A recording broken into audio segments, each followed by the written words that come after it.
Good morning and welcome to our devotions for Tuesday morning, trusting that we all had a pretty restful night and that we are ready to greet this new day and to be open to see where God is leading us and what God is seeking to do with us today.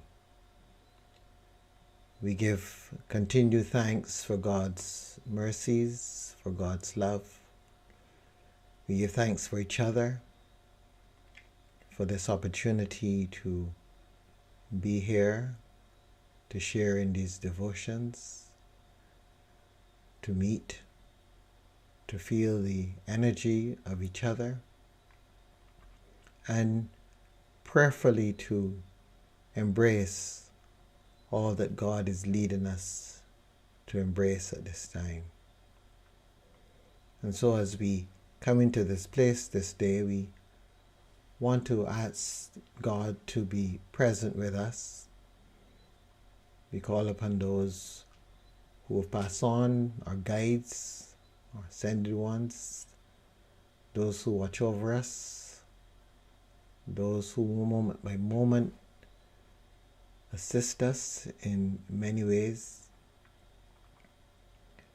We pray that we may be mindful of their presence, just as Jesus was mindful of the presence of Moses and Elijah.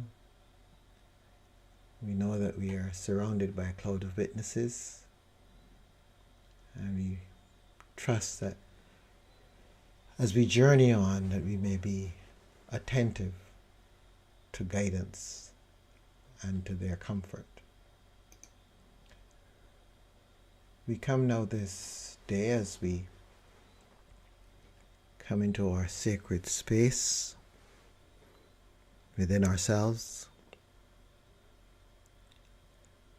and we take our breaths to bring ourselves into our hearts and to bring ourselves to a place of gratitude as we give thanks for everything in our lives.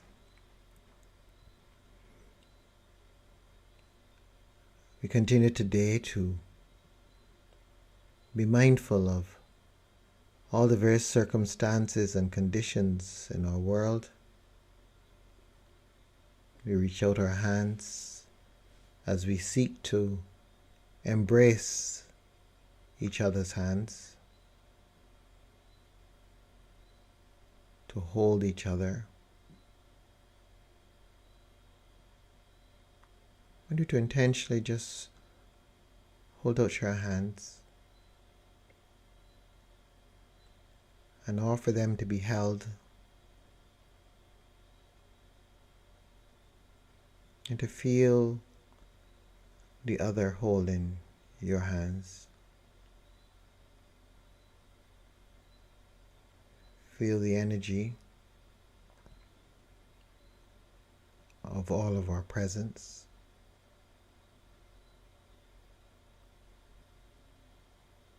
Allow yourself to experience it.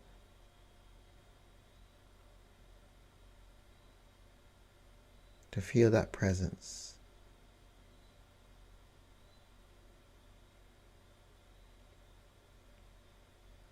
And as you feel that presence, I want you to just pass that presence on. Freely receive, freely give. Freely receive, freely give. Freely receive, freely give.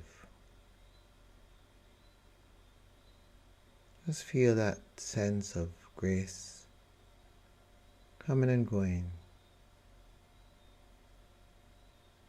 until it reaches a point where you can no longer sense it coming and going, but it is just present.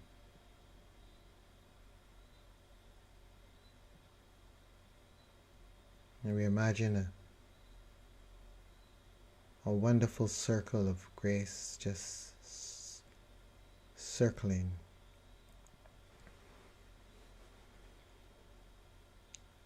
And let's place in the center all those known to us that in some way can benefit from some degree of healing. Whatever their brokenness, whatever their stress, whatever their discomfort, whatever their circumstance, let's place them in our midst.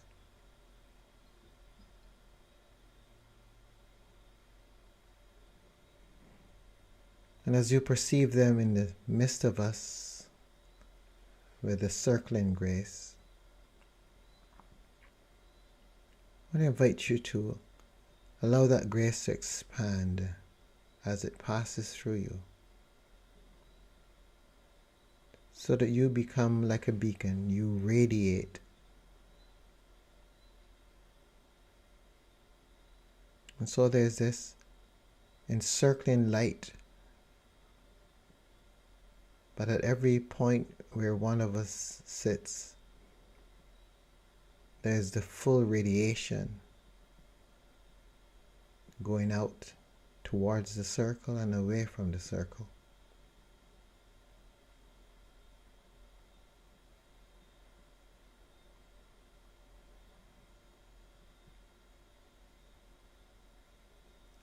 This light of love and peace, healing. A light that whoever it touches will experience the healing grace and power of God.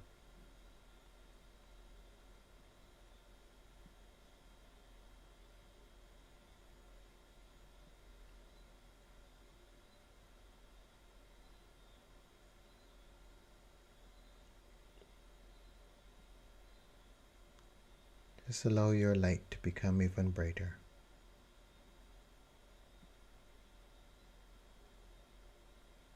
More radiant. And as it shines within you, Ask that it may shine into those areas where there's still little darkness.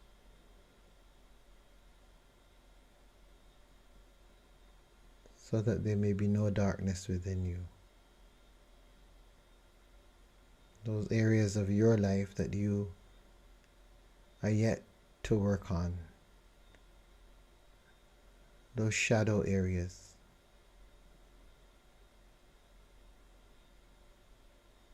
Allow the light to be directed there. At least some of it.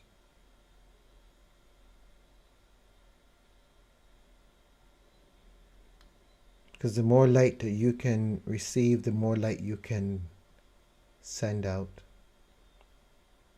radiate. And the more light you can radiate, the more souls you can assist.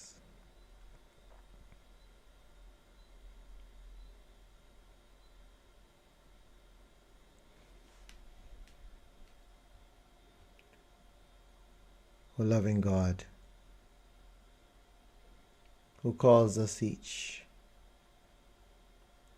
and calls us into being, who sees us as one, as we hold each other's hands,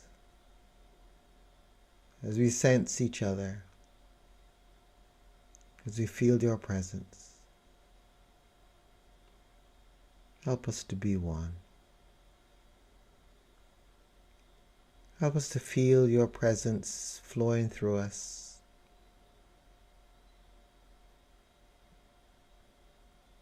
Help us to witness your healing work in our world and in our lives.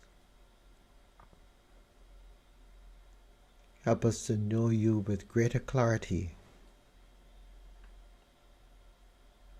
that our lives may be in service to you.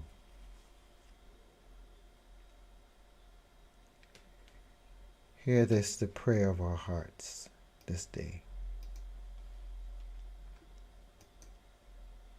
and lead us into this time of prayer and reflection. Amen.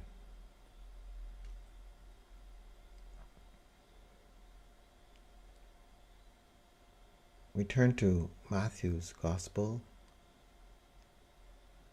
the 17th chapter, read in verse 22 to 27. Matthew 17:22 to 27. As they were gathering in Galilee, Jesus said to them, "The Son of Man is going to be betrayed into human hands, and they will kill him, and on the third day he will be raised." And they were greatly distressed. When they reached Capernaum, the collectors of the temple tax came to Peter and said, "Does your teacher not pay the temple tax?" He said, "Yes, he does." And when he came home, Jesus spoke of it first, asking, "What do you think, Simon? From whom do kings of the earth take toll or tribute? From their children or from others?" When Peter said, "From others," Jesus said to him, "Then the children are free. However, so that we do not give offense to them, go to the lake and cast a hook. Take the first fish that comes up, and when you open its mouth, you will find a coin. Take that and give it to them for you and for me." Here ends the reading.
When we listen to Jesus' words, we always have to conclude that yes, we can, in a sense, see why he was gotten rid of. It seems that Jesus, with his level of awareness and understanding, and with his clarity of thought, saw through the nonsense of the day and oftentimes pointed out the errors. You know, it is an interesting idea for us, or more especially, one could actually say it's an interesting standpoint, because I think it happens to all of us. We pause for a minute, and if we would think, we would say to ourselves, well, hold on, that doesn't make sense. But our world thrives on persons not thinking. Our world thrives on persons going along with the crowd, not disturbing the boat. And oftentimes persons will say that to you. Let it go, don't worry about it. And so oftentimes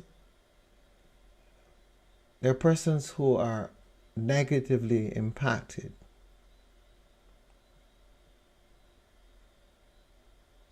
But we keep quiet because more often than not, it doesn't really impact on us. And so we don't worry about it. We ignore it.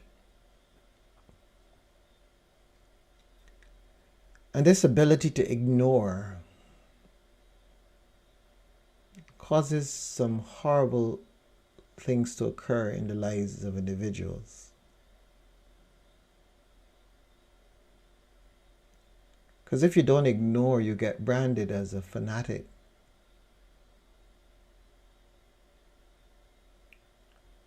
You get branded as a disturber of the peace.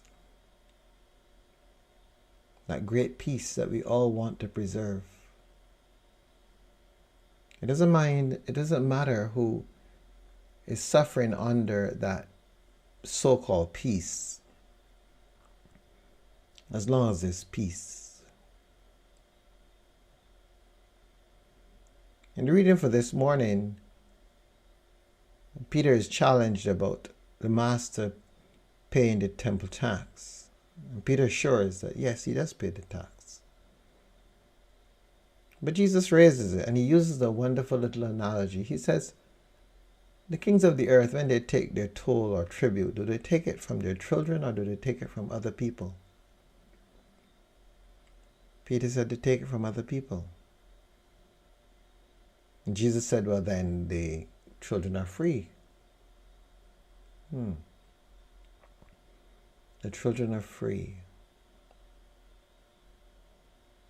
And he goes on to, in a sense, about, as usual, just for the sake of the peace, so we wouldn't disturb them unduly. Here's what to do, and you'll find your coin and pay it for you and for me.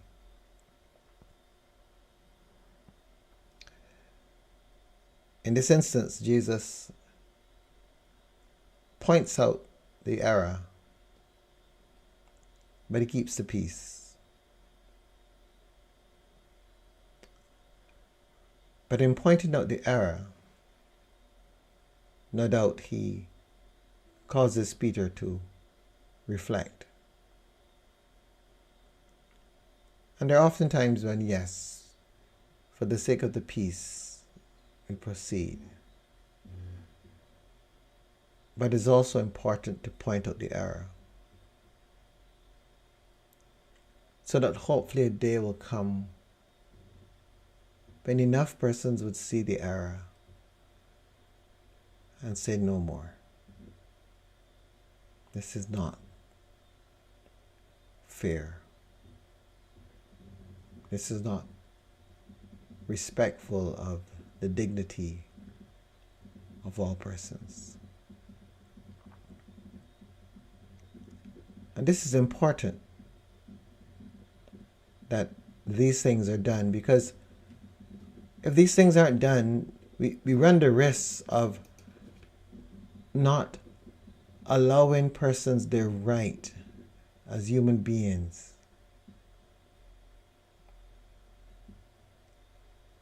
We've got to be able to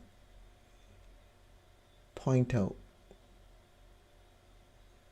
the nonsense of our world at times. We don't have to be aggressive or violent, but we need to point it out. Because at times what happens is that persons end up doing something that might have begun in good sense, but over time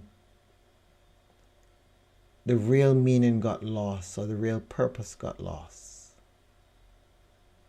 It reminds me of a story I once heard.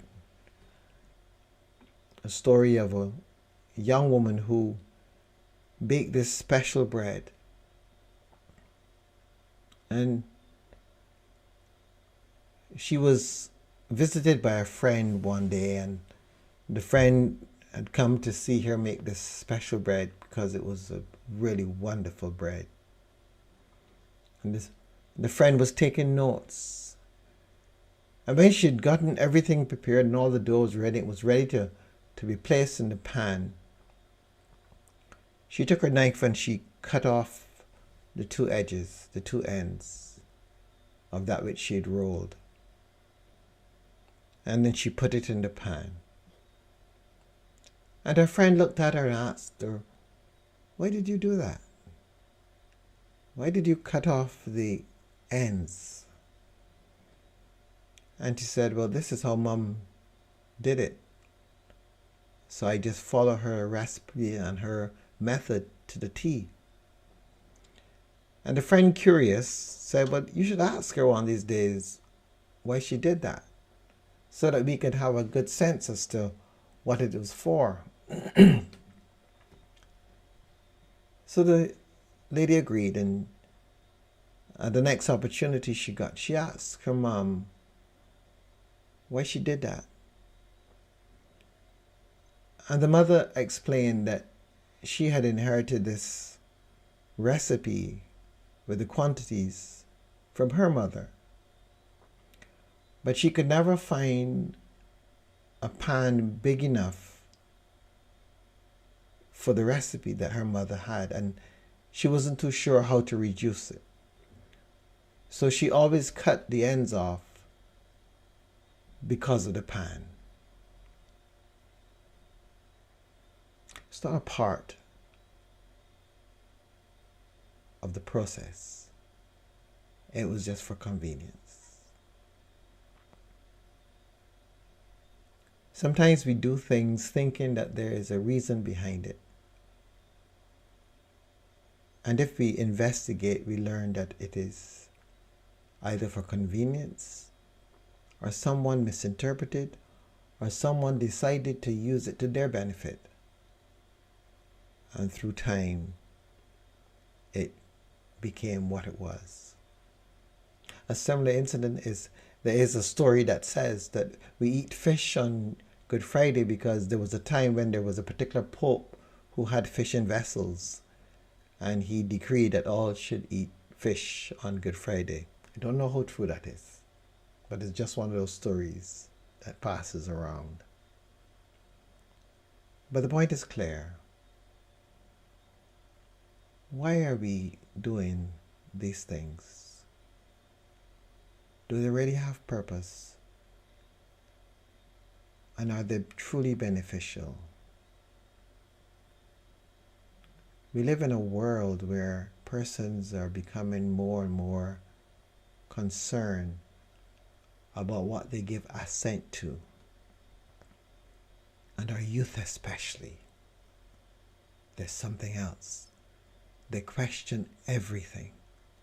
Things that you and I would have taken for granted. They say, why? And oftentimes we are stumped and we get annoyed because we don't want to admit that we never asked why. But they will not rest until we can tell them why. This is a period of awakening. We've got to be awakened. We can't sleep anymore. There's a lot that depends on our being conscious, awake, clear about what we do and why we do it, what it is for. So Jesus offers the little challenge to Peter today. No doubt there are many other challenges that can be offered. Just give it some thought and see what it is that you may be doing that really doesn't make any sense, but you've inherited it. And see how you can move to a place where you find a way of being and a way of engaging that makes sense not only for you, but for those who will come after you.